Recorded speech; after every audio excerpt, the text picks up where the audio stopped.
Assalamualaikum dan salam sejahtera. Bertemu lagi kita dalam kelas Bahasa Melayu tahun 2, tema 6, Alam Sekitar dan Teknologi Hijau, unit 17, Kebersihan Alam Tanggungjawab Bersama, dan topik hari ini, Amalan Bijak. Standard kandungan menulis perkataan, frasa dan ayat yang bermakna. Standard pembelajaran, membina dan menulis perenggan. Objektif hari ini ialah murid dapat menulis ayat berdasarkan gambar dalam bentuk perenggan. Baiklah, kamu boleh rujuk buku teks Bahasa Melayu tahun 2, jilid 2, halaman 31. Halaman 31. Amalan bijak.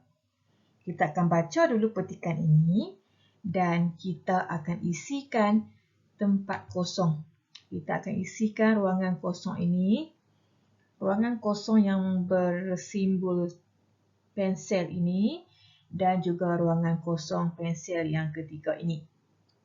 Manakala untuk perenggan yang terakhir, kita juga perlu membina ayat dalam bentuk perenggan. Baiklah, sekarang mari kita baca.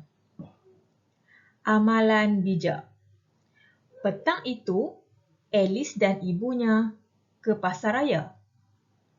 Sebelum masuk ke pasar raya, Alice dan ibunya menuju ke pusat kitar semula. Alice mengeluarkan semua barang yang dibawanya. Antara barang tersebut ialah surat khabar, bekas plastik dan botol kaca. Alice mengeluarkan semua barang itu dengan berhati-hati. Alice memasukkan surat khabar ke dalam apa? Selepas itu, dia memasukkan apa? Ke dalam tong berwarna jingga. Kemudian, Alice memasukkan apa? Sekarang, kita nak isi jawapan ini berpandukan kepada info yang diberi. Di bawah ini terdapat info tong kitar semula. Mari kita baca. Sekarang, mari kita lihat info tong kitar semula. Di sini terdapat 3 jenis tong. Tong biru, tong coklat dan tong jingga. Tong biru untuk kertas seperti buku, surat khabar dan majalah. Jika kamu ada buku, surat khabar atau majalah, kamu perlu masukkan dalam tong biru. Tong coklat untuk barangan kaca seperti botol kaca, balang makanan dan botol ubat.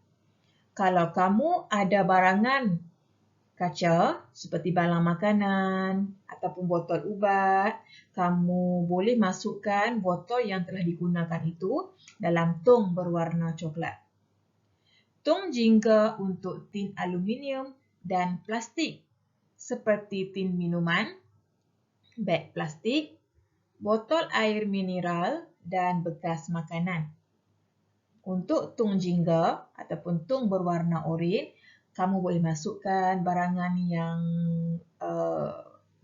aluminium, barangan plastik, botol air misalnya. Okey. Sekarang kita nak isikan jawapan pada ruang kosong ini. Mari kita isi bersama-sama untuk perenggan ketiga. Alice memasukkan surat khabar ke dalam. Surat khabar kita masukkan ke dalam tong berwarna biru. Selepas itu dia memasukkan ke dalam tong berwarna jingga. Barang apa yang kena masuk dalam tong warna jingga? Tin aluminium. Tin aluminium ke dalam tong berwarna jingga. Kemudian Alice memasukkan botol kaca ke dalam tong berwarna coklat. Jadi, kita dah selesaikan perenggan ketiga. Alice memasukkan surat khabar ke dalam tong berwarna biru. Selepas itu, dia memasukkan tin aluminium ke dalam tong berwarna jingga. Kemudian, Alice memasukkan botol kaca ke dalam tong berwarna coklat. Sekarang, kita akan cuba siapkan perenggan keempat.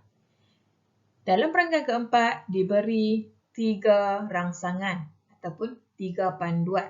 Kaunter bayaran, beg mesra alam, ganti beg plastik. Kita perlu gunakan perkataan ini untuk membina ayat dalam bentuk perenggan. Mari kita lihat.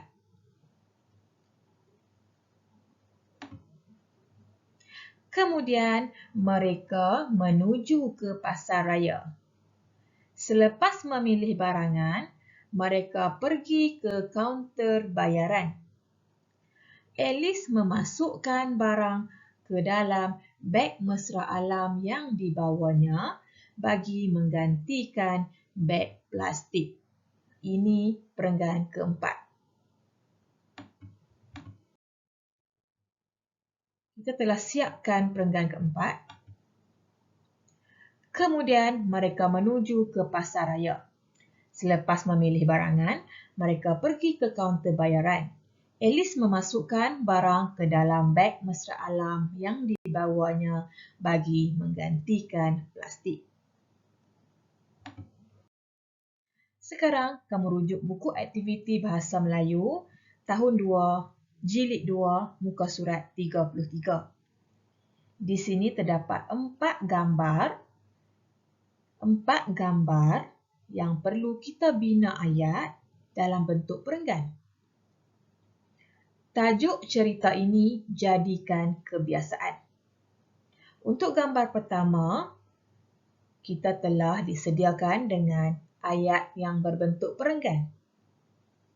Mari kita baca. Jadikan kebiasaan. Waktu pendidikan jasmani telah tamat. Seha dan rakan-rakannya balik ke kelas. Sebelum memasuki kelas, mereka membersihkan tapak kasut masing-masing. Kamu dapat lihat dalam perenggan pertama ini, mereka menggunakan rangsangan yang diberi. Mereka menggunakan panduan yang diberi. Sekarang kita nak lengkapkan perenggan kedua. Lihat di sini ada gambar seorang perempuan yang bernama Seha. Seha ni sedang mengasah pensel. Nampak ada panduan di sini mengasah pensel dan juga ada perkataan bekas khas. Mari kita lengkapkan. Gambar kedua, perenggan kedua.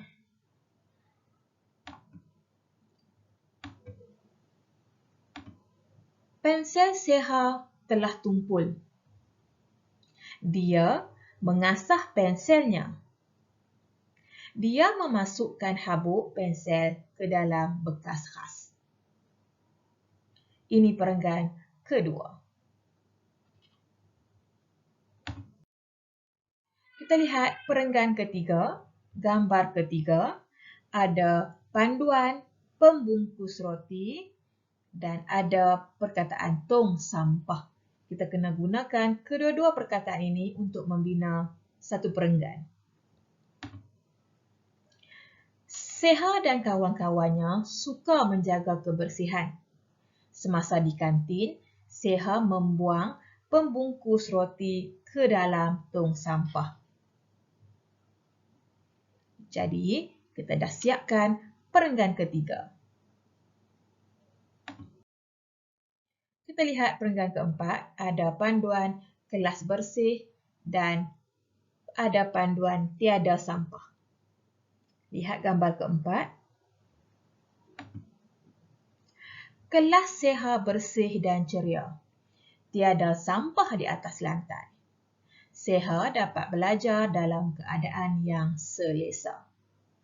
Ini adalah contoh ayat yang boleh kita bina dalam bentuk perenggan.